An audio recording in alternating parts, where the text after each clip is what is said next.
नमस्ते साथीहरु, मेरो नाम सरोज र आज पनि म चाहिँ गेस्ट पोस्टिङ साइट चाहिँ लिएर आएको छु। आज पनि मैले एउटा नयाँ गेस्ट पोस्टिङ साइट चाहिँ लिएर आएको छु। अब 2021 पछि भनौं न, बीचमा अब यो ब्याकलिङ पनि इम्पोर्टेन्ट हुन्छ। मेन भनेको चाहिँ क्वालिटी लिंक हैन, क्वान्टिटी भन्दा पनि क्वालिटी लिंक चाहिँ इम्पोर्टेन्ट हुँदै जान्छ हैन। अब गुगलको अपडेटहरु पनि देखिसक्नु भएको छ। अब यहाँनिर तपाईको गुगल रिडाइरेक्टहरु, अब स्प्यामी लिंकहरु, 301 रिडाइरेक्टहरु त्यस्तो खासै अब इम्पोर्टेन्ट हुँदैन हैन। पहिला जति थियो तिनीहरुले असर देखाउँछ, त्यसले खासै असर देखाउँदैन। सो गेस्ट पोस्टिङ चाहिँ एकदमै बेस्ट हुन्छ हैन लिंक लिनको लागि। अनि मल्टी निच वेबसाइट भएर मैले चाहिँ यो चाहिँ तपाईहरुलाई शेयर गर्न जाँदैछु। अनि यो यसको डिए थोरै छ 14 भए पनि तपाईको मल्टी निच भनेपछि सबै निचलाई चाहिँ लगभग कभर गर्ने भएकोले मैले यो चाहिँ वेबसाइट चाहिँ लिएर आएको छु हैन। अब यो वेबसाइट देख्न सक्नुहुन्छ एकदमै राम्रो छ हैन, हेल्दी छ भनौं न, एक्टिभ छ। यहाँनिर एक्टिभ पनि छ भनौं न। यहाँनिर देख्न सक्नुहुन्छ अब कति धेरै छ हैन। टेक्नोलोजी, स्पोर्ट्स, अब स्पोर्ट्स, ट्राभल, स्टोरी, बिजनेस, अब तपाईको कुनै मिल्छ भने तपाईले एप्लाई गर्दा हुन्छ गेस्ट पोस्टिङको लागि। सिम्पली यहाँनिर वेबसाइटमा गएर कन्ट्याक्ट गर्ने, त्यसपछि तपाईले त्यहाँबाट रिप्लाई पाइहाल्नुहुन्छ। अनि तुरुन्तै रिप्लाई पाइसकेपछि तपाईले आर्टिकल लेखेर बुझाइदिन सक्नुहुन्छ सिम्पली। अब यो साइटको तपाईलाई स्ट्याटस पनि देखाइदिन्छु म, डोमेन अथोरिटीहरु यहाँ देख्न सक्नुहुन्छ। अब यो साइट भयो DA 14 PA 20 अनि स्प्याम स्कोर भनेको नि 1% छ, राम्रो छ हैन। अब एज भनेको 1 इयर 111 डे भन्नुको अर्थ ओल्ड साइटै भनौं न। 1 इयर कटिसक्यो भनेपछि एलेक्सा पनि ठिकै हो हैन। अब यो साइटमा गेस्ट पोस्टिङ गर्न राम्रै छ। मल्टिनिच भइसकेपछि चाहिँ अब धेरै साथीहरुले चाहिँ यहाँनिर चाहिँ गेस्ट पोस्टिङ अप्लाई गर्न सक्नुहुन्छ भनेर मैले शेयर गरेको हैन। यो साइटको लागि चाहिँ मैले बायोग्राफी अथवा यहाँनिर स्टोरेज हुनेछ अनि मेरो बायोग्राफी साइट जुन छ त्यसलाई चाहिँ लिंक राखेर सेन्ड गर्न लागेको छु हैन। अब यहाँनिर मैले आर्टिकल रेडी गरिसकेको छु। अब यहाँनिर उसको रिक्वायरमेन्ट 1000 वर्ड प्लस थियो। अब 1133 भनेपछि ठिकै छ हैन।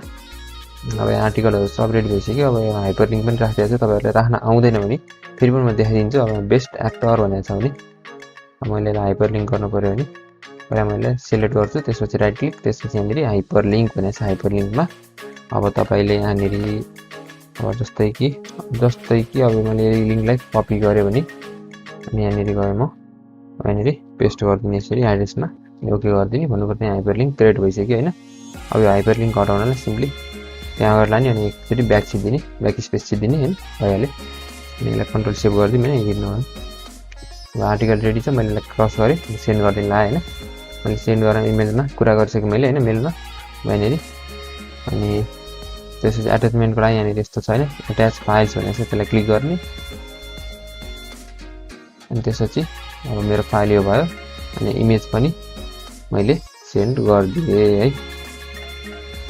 यहाँ अपलोड हुनेछ। अब यहाँ मैले सेन्ड गर्दै हैन। अब अपलोड भइसकेपछि म तपाईहरुलाई देखाइदिन्छु मेरो आर्टिकल कसरी गएको छ, कहाँ लिंक चाहिँ क्रिएट भएको छ भनेर। अनि आजलाई यति, अब अर्को भिडियो भेटौँला।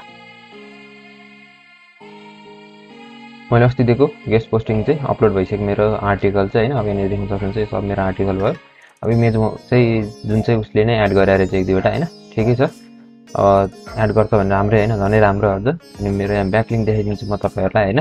अब ब्याकलिंक हेर्नु पर्दाखेरि चाहिँ मैले चाहिँ अलिकति माथि नै राखे जस्तो लाग्थ्यो है, खोज्दैछु म।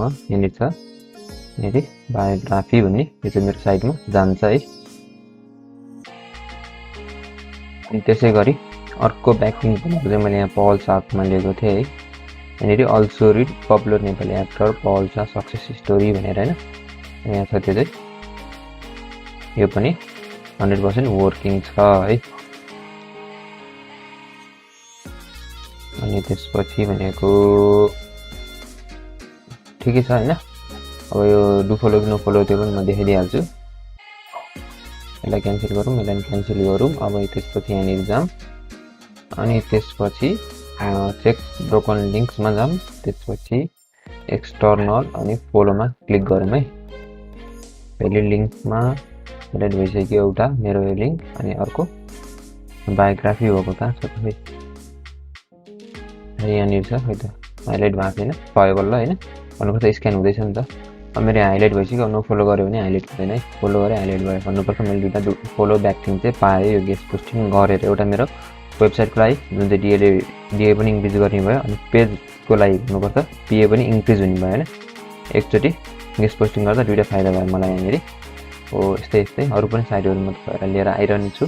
सो आजलाई यति, अब अर्को भिडियो भेटौँला।